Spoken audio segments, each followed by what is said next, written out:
Salut, salut, vous êtes bénis dans le nom précieux et puissant de notre Seigneur Jésus-Christ.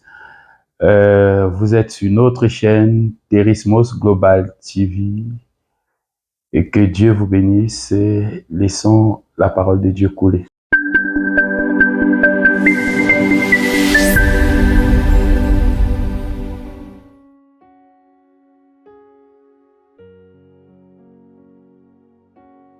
L'abstinence, c'est le fait de ne pas pratiquer l'acte sexuel avant le mariage.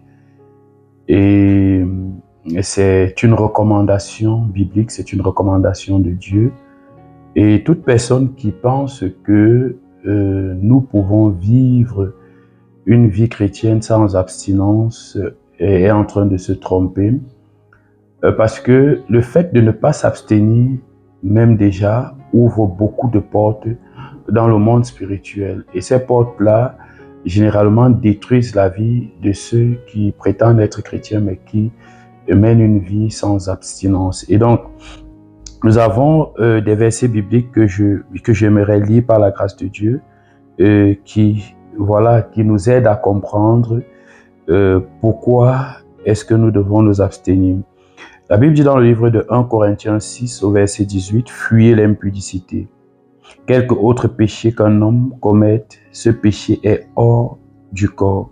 Mais celui qui se livre à l'impudicité pêche contre son propre corps. » Ici, l'apôtre Paul est en train de nous enseigner sur l'impudicité. Il dit « Fuyez l'impudicité. » L'homme est dans la chair et facilement, il peut facilement tomber face à une tentation et donc il nous recommande de fuir. De fuir, pourquoi? Parce que en étant face à cela, nos idées ou bien on peut être dans une position de faiblesse et on se retrouve en train de commettre cet acte d'impudicité qui détruira peut-être notre vie.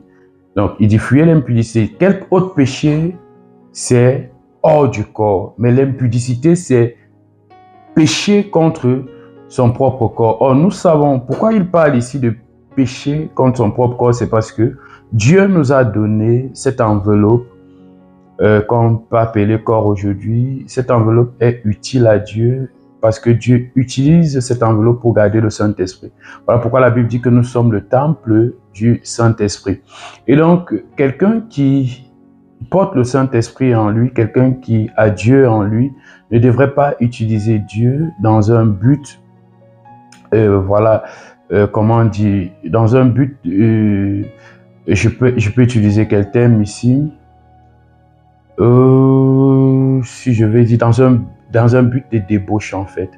Et tu peux pas prétendre porter Dieu en toi et aller commettre des actes avec Dieu qui n'honorent pas Dieu, sachant tout de même que Dieu a interdit cela. C'est un peu comme un parent qui va te dire que je ne voudrais pas que vous entrez chez moi avec la saleté. Et donc, quand tu arrives à la maison, tu sais que tu as la boue sur les chaussures, mais tu rentres quand même dans votre salon avec cette boue-là. Ton parent ne sera pas content. Je pense que toi-même, tu ne seras pas déjà content parce que tu n'aimerais pas arriver chez vous et trouver la boue dans le salon. Et donc, ton corps est dans le temple du Saint-Esprit. Et si ton corps est le temple du Saint-Esprit et que tu décides de te livrer à l'impudicité, tu es en train d'ouvrir les portes à d'autres esprits qui sont les esprits des eaux. Et donc, Dieu ne partage pas sa gloire avec un homme. Et ça veut dire que forcément, il y a une personne qui va laisser la place à l'autre. Et la Bible dit également que nous sommes esclaves de celui qui nous a franchis. En ce moment, puisque tu as été tenté une fois, ça peut recommencer et ça peut aller plusieurs fois.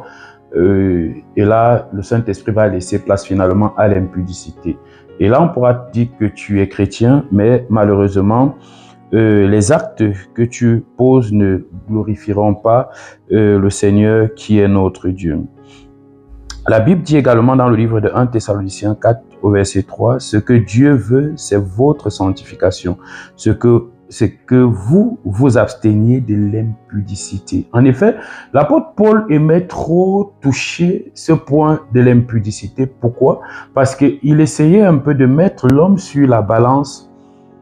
Et quand il voyait que s'il te met sur une balance avec l'impudicité de l'autre côté, si l'impudicité a le dessus, c'est que le Saint-Esprit va partir. Il dit fuyez, quittez l'impudicité. Ne restez pas là où il y a l'impudicité. Et donc, nous savons également, pour terminer cette question, que nous avons des anges qui nous gardent. La Bible déclare que l'ange de l'Éternel campe autour de ceux qui le craignent. Et donc, les anges sont saints. Ils ne sont pas comme les démons. Ils sont saints et donc, ils ne voudront pas voir quelque chose d'impur à leurs yeux. Et finalement, il y a beaucoup de chrétiens qui n'ont plus leurs anges gardiens et sont livrés parfois au combat spirituel intense et qui n'arrivent même pas à se défendre parce que les anges que Dieu avait prévu les défendre sont partis depuis à cause des actes d'impudicité qu'ils commettent en longueur de semaine, de journée ou de mois. Je ne sais plus comment je peux dire ça. Mais j'ai envie de te dire que tu as deux sources de protection qui peuvent t'abandonner quand tu pratiques des actes impudiques. Première source, le Saint-Esprit que Dieu nous a donné.